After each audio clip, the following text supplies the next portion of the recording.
with a statement from Coach and talk about each player, and then we'll open up the questions. Coach, whenever you're ready. Okay. Am I going to hear myself the whole time there, huh? Yeah, sorry, that's on me. A lot going on. Exciting day with signing this morning, with early for a few of them, East Coast time, and then got out to some meetings and practice and just got back here to the hotel. I'm sitting in the players lounge. It's been a big time experience for these guys down here. And then really genuinely excited to talk about some new additions we got for this signing class. I do want to start with thanking some people.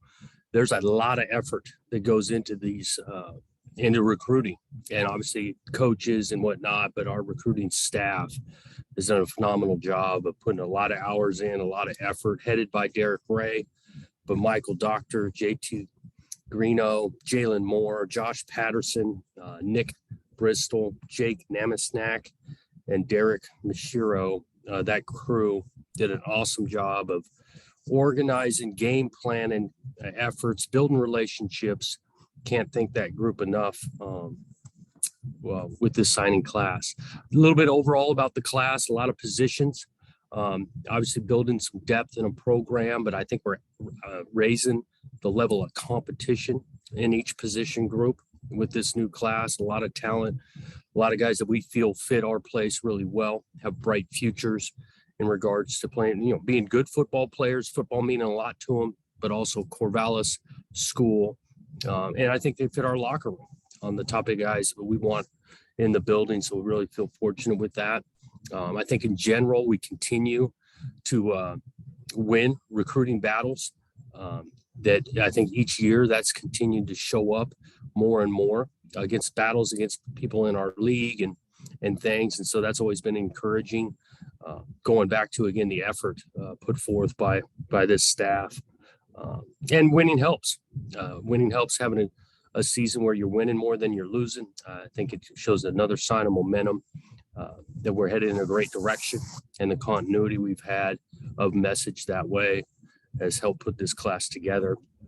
I'm going to run down the guys that we've added here and just keep it really the same order I believe you guys have on the list there. A couple of comments about each one of them. Starting with Ryan Cooper. We did have some deep connections with guys on this roster already with, Rajon and Alton Julian and Skylar Thomas. Feel like he's athletic to be able to cover, whether that's going to be playing corner, nickel, even at safety, physicality wise. Ryan, I think he brings that to us. He's our one junior college prospect out of the group. Out of the 16 guys, 15 of them are out of high school.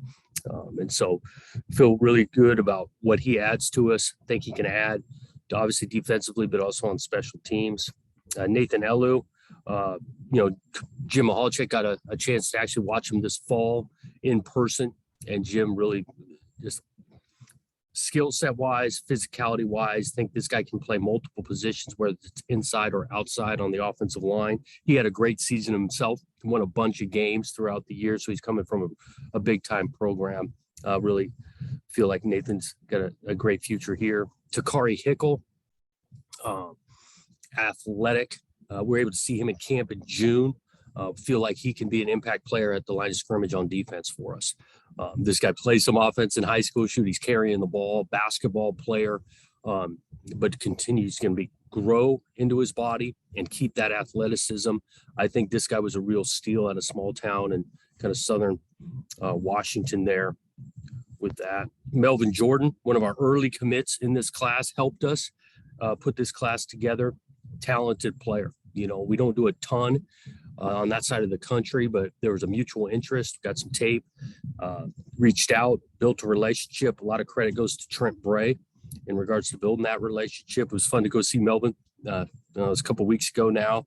Feel like this guy can help us early because physically is ready to do it, loves football, athletic, like his addition. Dylan Lopez, another guy that will be here in January. Dylan will, because we're losing some old linemen. We feel like he'll be a quick replacement with his skill set. Got him kind of figured to play center, and we're losing our senior center this year. And Dylan, with his skill set, maturity, From Southern California originally, spent the last year over at IMG there playing big time ball, Rancho Verde High School in Southern California. He'll be given the opportunity to compete right away. And I think physically he's ready to do it, maturity ready to do it, a big time get there. Carlos Mack, athleticism in the backfield, defensive backfield. Feel like he's talented enough to give him a shot at corner, but ultimately could play all positions because of his range and his height and his weight. Both sides of the ball type thing too, good ball skills, but willing tackler, and has the agility in the back end to be able to cover some people. Matthias Malachi Donaldson, really excited about this guy. Feel like he can be an impact player at the line of scrimmage, rushing the passer. Comes from a great program headed by Charlie Collins, head coach over there. I know him for a long time. Does a good job with his players. And this was a battle now, back and forth. Matthias had a lot of options, as did a lot of these other guys, but this one in particular, we feel like he could be an impact player from the get-go. It was awesome getting to know his family through this recruiting process. You talk about good people. Damian Martinez, running back out in Texas, physical, good size to him, likes to carry the ball, loves football. All those things led into really feeling like he was a perfect fit for us. Coach Stewart did a great job building a relationship with him, got him out here and seen place. He'll arrive early in January. Impact player ready to go from the start. Sam Mason Jr., close to my hometown down there in Southern California, Charter Oak High School. Both sides of the ball, but we feel like he can help us on the defensive end in the secondary. Not certain he couldn't just play corner athletically, but size-wise, length-wise, multiple positions back there, nickel, safety. And we needed to add some depth / competition in that room because you're playing a bunch of these guys in games in regards to the secondary. And so really happy with Sam joining us there. Cord Shaw, athletic. Feel like this guy's got a real upside as he continues to, grow into his body. Loves football, instinctive. Again, built a relationship starting with Coach Bray, but then the staff, awesome addition out of Utah. Jacob Strand is another guy from this state of Oregon that we feel can be a really good player at this level in the Pac-12 conference. Had him out at camp in June to be able to work with him. I think it might have been the first day, June 1st is the first time he came out, got some work with him, and we offered him on the spot. Plays both sides of the ball, but we feel like on the offensive line, he's going to have that athleticism and continue to gain some weight in the first couple of years. And we're going to need some O-line. You look at the offensive line currently and how they're playing. Well, we're going to start losing some of these guys in the next year or two, and we got to have some guys ready to do it. We feel confident Jacob would be one of those guys. Noble Thomas, cover corner, can flat out cover. Battled for this one, back and forth. A lot of credit goes to Blue Adams and his relationship with Noble, but we just never shied away and kept in touch. And at the end of the day, he felt the best place for him was here. We feel like this guy can be an elite cover corner for a long time at Oregon State. So really pleased getting Noble on board. Travis Throckmorton, first thing that jumped out for us with him is his accuracy. This guy is accurate throwing the ball, and it's a non-negotiable when you think about quarterback play. And we get guys open, we need them catching the ball, and that's what this guy does. Loves football, really smart, athletic enough. I'm not going to ask him to carry it 25 times or anything, but he can create plays with his feet. Arm strength's really, really good, but he's accurate with the ball. Feel like that was a great addition there out of Southern California as well. Jack Velling, excited about this guy. I think he's a blend kind of the two guys we got playing tight end right now of Tegan Pretoriano and Luke Musgrave. Physical, can run routes and catch it. Football means a bunch to him. He's athletic, plays other sports. This was a battle. He had a bunch of options. But at the end of the day, what we're doing offensively, use of the tight end, I think fits him perfectly. And he's going to come in here and get a chance from the get-go to contribute. Luka Vincic, another battle. Love it that he plays at a big-time program up there at Bothell. Know those coaches really well. Feel like this guy, again, back to where we're at O-line-wise, under Jim's tutelage, can play and play early. Athletic enough. Love the fact that he did play some D-line as well. But we do see him on the offensive side, protecting the passer, making it physical in the run game, and a great kid and family too now. And again, if I fail to mention on the others, it's been a pleasure the last 2 weeks to get on these guys' turf and meet the family and people close to them, walk their schools. But he's coming from a great network there.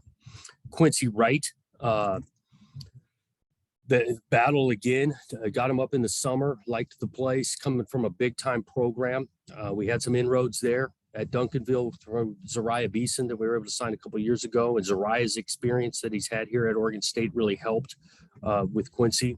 Physical at the line of scrimmage. You talk about a leader, captain on that team, played for a long time. They won a bunch of games as well, coming from a place that expects to win. And that's what he's going to bring to our place is physicality and a leadership role of us taking another step in the program. And so I know it's a little bit quick on each guy, but we are genuinely excited. Felt like we needed to continue create competition in rooms along with depth. Majority of positions touched on.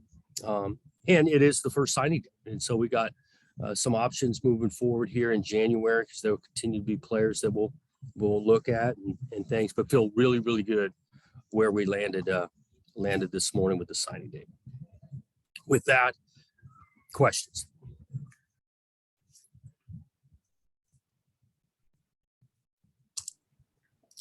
Yeah, Jonathan, obviously there were several guys toward the end that you had to battle to either keep or get. I know that's stressful on you guys, but is it a good thing that you're have to go through that people want your guys and whatnot? Yeah, I think it shows you. Now, look, I'll always go back. We're going to make our own evaluations and we're going to evaluate guys and chase guys that we feel are great fits, obviously can play at a high level at our place.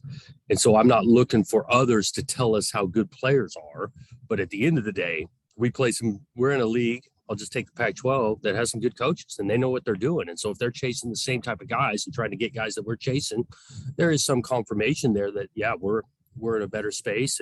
And a lot of these guys had options, and it did come down at a lot goes on in those last 48 hours. I'll just tell you on this recruiting end, and glad we landed where we did. Jonathan, talking a little bit about Quincy Wright, how much can he kind of help your defensive line right away? Obviously, this last year, Alexander Skelton was really the only guy in the rotation over 300 pounds who was regularly in the rotation. Yeah, I think Quincy can right away because physically he has developed and, at that 300-pound marker, carries some athleticism to him, and he's going to get an opportunity to do it once he, arrives. And that's what we're going to do with all these guys, give them an opportunity to compete right away. And feel like they're going to make us better. If they're ready to go year one, we're going to put them out there. Looks like go ahead, Nick. I was going to say, it looks like you signed, I think, 4 offensive linemen. Was that like a top priority to kind of restock that room with all the guys that were leaving? Yeah, exactly right. We're going to, we're going to lose some guys this year and next year. And you're always trying to get that number of offensive linemen up. And I feel good if we can get a lot, but each year, 4 or 5 offensive linemen, get them in the program, have them working in our system with Jim and that these guys will turn out to be really good players in the next year or two. Looking at the group and then the next signing day, what are your positions of need that you're looking for February and transfer portal? Right. Now that the dust is settled with this group, it kind of now transitions back to our own roster. Our departure numbers have been pretty low. But look, we're not blind here at this day and age and the transfer portal for additions, but also if we have some subtractions, we've got a few guys that are considered in the National Football League. And so we'll find those things out in the next week or two. So I don't have it pegged like we have to have this position, but it's always a moving target, especially over these next couple of weeks. Of the guys you signed today, who do you just like off the top of your head think could come in and contribute earlier than later? Yeah, I think Matthias would be one that stands out. Ryan Cooper, we're hopeful that he could be around it. Damian Martinez is going to get every opportunity because I think physically, and he's arriving in January. Dylan Lopez is arriving in January, and we're going to have a few open spots there at the O-line position. Are those the only two coming in January? Currently, yes. Okay. Jonathan, you talked a little bit about Melvin Jordan helping you recruit some guys. How much of a benefit is to have a commit like that kind of bring other guys with him, whether it's on Twitter or, on visits, guys that are with him there? How much does that help? Yeah, in this day and age, how easily these guys can communicate, it's huge to have your commitments help you recruit. And then obviously the earlier you get a commit or two with a name like Melvin, that definitely helped. And he did a good job of connecting with these guys and staying in their ear. And so, look, it's all the signing date's what really matters to make it official. But the earlier a commitment or two happens, and those guys are willing and really good at recruiting, like Melvin was, it makes a difference. Jonathan, where did you feel like you guys were improved as a staff in recruiting this past year? That's an interesting question. I definitely think our messaging is continuing to be tight. Winning helps. We were on and beat some good programs. So that definitely helps. I go back to this recruiting staff headed by Derek Ray. Did a great job this year, and so all of that kind of accounted to the message getting out there. People having some real interest, and we feel good about it.